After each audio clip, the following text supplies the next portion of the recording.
জনদুর্ভোগ পরিহার করতে তিনি সরকারি ছুটির দিনকে তার প্রত্যাবর্তনের দিন হিসেবে নির্ধারণ করেছেন।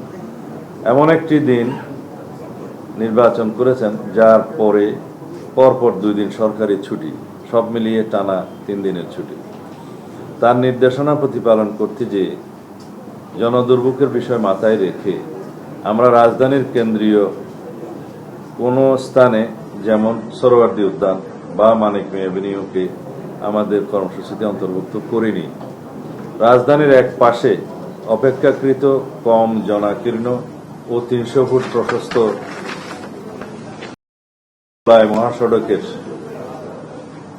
শুধুমাত্র এক পাশের সার্ভিস লেনকে অতি সংক্ষিপ্ত এক গণ অভ্যর্থনা হিসাবে নির্ধারণ করেছে। এটা কোনো জনসভা নয়, সম্বর্ধনা অনুষ্ঠানও নয়, শুধুমাত্র দেশবাসীর প্রতি তার আন্তরিক কৃতজ্ঞতা প্রকাশ ও দেশনেত্রী সহ দেশের সকলের কল্যাণ কামনায় দোয়ার অনুরোধের অনুষ্ঠান।